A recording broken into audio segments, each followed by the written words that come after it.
Mga idol, ito yung Cherry Mobile na ginawa ko na mga idol. Natanggal ko na ang short edge at nagpa-power na. Yun nga lang, walang ilaw. Ang main problem kasi nito mga idol, nabasa ito. Pinalinis ni sir at ilang araw lang, bigla na lang namatay at nag-grounded. At nung pinalitan ko dito ng pyesa, ayan, may video na tayo niyan. So nabuhay siya, ayan, pag i-open natin, kasi nag-pull short siya, nasunog po ang capacitor. So kapag i-on natin, nagba-vibrate na at mayroong display na makikita na aninag. At ayan, tutunog din po siya ilang minutes lang. Ayan. Tumutunog siya, walang display at meron akong naninag dito sa screen. Ayan, may gumagalaw-galaw siya. So, buhay ang display niya, yun nga lang, walang ilaw. So, ang problema ngayon, basag ang LCD. So, kailangan natin alisin ang LCD or tatanggalin dahil pwedeng kinalawang ang connection ng flex ng ilaw sa LCD sa ilalim. So, nakita ko dito mga idol, yan, tanggalin natin yung battery, yung mga flex. So, ito yung connection ng LCD. So, may nasunog dito, maliit. Pero pagdating dito sa board, wala naman siyang nasunog. So, duda ako dito mga idol, yung pinaka-backlight flex nito sa ilalim ay nasunog. Kaya yan, tanggalin natin yung battery. At subukan natin i-repair mga idol ang LCD, baka magawan pa natin ng paraan. So, kailangan natin alisin. Ang mahirap lang kasi dito, basag ang LCD. Ayan, meron pong crack sa taas. So, kapag tanggalin kasi natin ang LCD nito, pwedeng matuluyan. Kaya yan, dahan-dahanin natin. So, gamit tayo ng hot air. Hot airin pa natin, dahan-dahanin natin, baka matanggal natin ng maayos na hindi matuluyan ang basag. So kapag ganito kasi mga idol na walang backlight at may display, so possible nito na manatamaan yung flex sa ilalim yung connection ng ilaw. So pwedeng nasunog kasi may display siya eh. So ang gagawin natin, tanggalin natin ng LCD, so dandahanin na lang natin. Ang kagandahan kasi medyo umangat na pala siya oh. So may crack na rin kasi sa kabila. Ayan mga idol oh. So kailangan natin dahan-dahan baka matuluyan ang crack. So gumamit ako ng manipis na pantastas.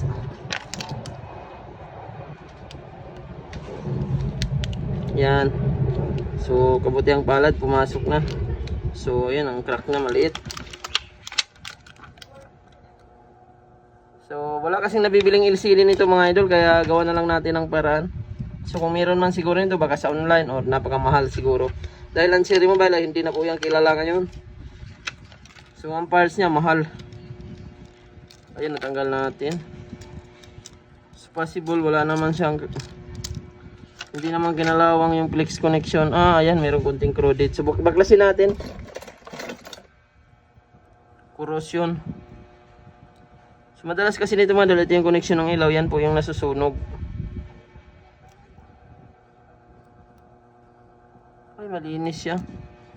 So, possible nito, yung pinaka-backlight niya ang nasunog mga idol. At ayan, testira na lang natin muna. Testira natin kung may putol na linya na ilaw. Kasi kung wala, kung putol ito mga idol, magawa natin ang paraan nito. So nakita natin na wala pong kalawang. So madalas kasi nang kinakalawang ang linya ng backlight. So ito yung linya ng backlight mga idol. Testira na lang natin. Pag ito may isa na wala ang linya, ibig sabihin nasa flex dito sa LCD ang tama. Ayan. So naka times 10 tayo mga idol. So, isa lang ang wala dito, positive madalas natatamaan. Una, may palo. Pangalawa, may palo. Una, pangalawa, pangatlo, isang linya lang to. Ayan. So, yung isa mga idol, ayan, walang palo. Duda ako dito. Ayan. So, natestir natin, hindi siya pumapalo. So, ibig sabihin mga idol, na dito sa flex LCD ang tama. So possible nito yung kinalawang na isang linya dito, yun yung linya ng ilaw. So hindi na tayo tumingin ng diagram, basta may tester tayo. So ayan, may nasunog kasi mga idol oh. Ayan, isa, dalawa, tatlo, apat. So possible nito, yan yung nasunog mga idol. So ayan, jumpira natin.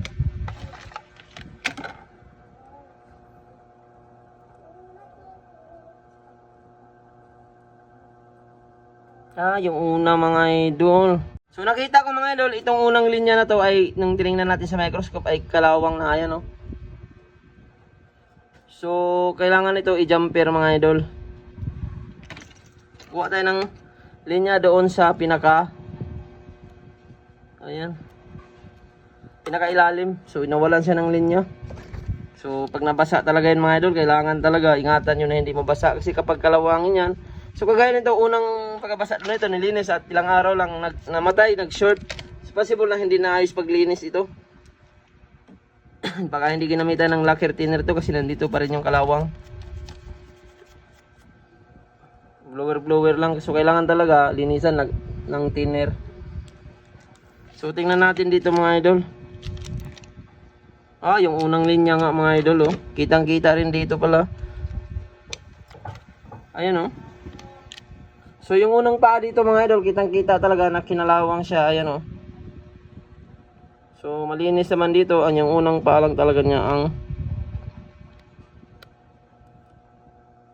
may corroded. So ayan, tingnan natin dito. Hanapin natin yung backlight section. So pwede natin i-jumper doon sa backlight diode.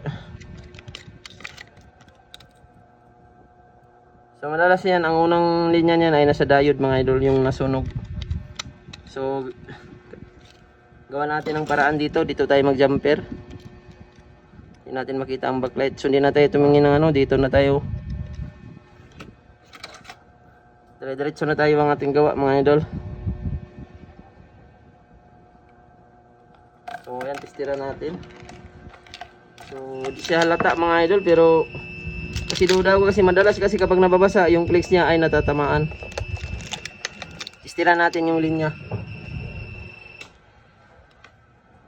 Yung unang linya madalas, ayan, wala siyang palo. So yung iba meron to. Ayan oh. So pagdating dito unang linya, wala. So natamaan yung pinaka-linya sa board. So ayan, tingnan natin kung saan yung backlight section nito para doon natin i-jumper sa backlight diode. At ayan mga idol, fast forward tayo. At dahil wala akong makitang solusyon or diagram nito, ayan, ito ang ginawa ko mga idol. Kung napapansin nyo kanina, putol po ang isang linya dito. Ayan, so dito ko po tinapa ang jumper. Isang jumper lang mga idol. Ayan, itong jumper na to. Ayan, mahaba po ito. Ayan, papunta po ito sa connector. Unang linya ng paa sa connector mga idol, dahil putol ang linya. At yung LCD nito may damage talaga dito siya. Nasunog na yung linya niya. So nirekta ko siya dito sa pinaka backlight sa baba. Ayan, itong connection na to. So kanina ito yung walang linya at yung tatlo na to ay magkakasama lang ito mga idol. At yung isa, ito yung positive. So ito yung nawala ng linya dito sa pinaka connector sa LCD. So kapag nababasa kasi yan at may tubig ang ilalim, kakalawangin yan. Kaya ayan mga idol, i-testing na natin. So ito yung jumper niya papunta dito sa ayan, sa taas. So kailangan talaga para-paraan lang mga idol dahil wala tayong makitang solusyon dahil ito ay napakatagal na unit na to at Cherry Mobile ito na unit. So wala pong nag-upload ng diagram nito. So ayan, testing na natin mga idol. Isang jumper lang po ang ginawa natin sa positive yung nawala. Kanina tumutunog lang siya. So ayan, ito yung speaker niya. Salpak na natin at tingnan natin kung napailaw na natin.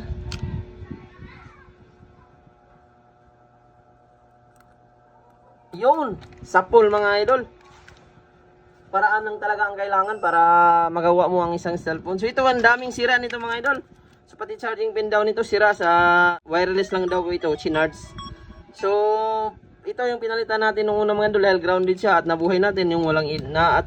At yan, meron pong laman ng battery 93% dahil chinards ko po ito kanina sa power supply at nung nabuhay nagba-vibrate na lang. At tingnan natin kung mag-touch kasi ayan, tinanggal natin yung LCD. At sa kabutihang palad, good naman ang LCD mga idol. Ayan, so ready to pick up na to. So ang dami talagang naging tama. Kapag nababasa talaga, pwedeng matamaan ng LCD, matamaan ng board, or pwedeng ikakasira talaga ng cellphone mga idol. So ayan, hindi pa kasi nadikit mga idol, kaya medyo nakaangat pang LCD, kaya hindi natin masyadong matouch. So hanggang dito lang tayo. Maraming salamat sa panonood nyo mga idol, at sana i-share nyo ang video natin. So isang jumper lang ito mga idol. So gawan ko pa ito ng paraan na hindi mag-short. Kailangan ko takpan yan hanggang ilalim kasi ito. Ayan o.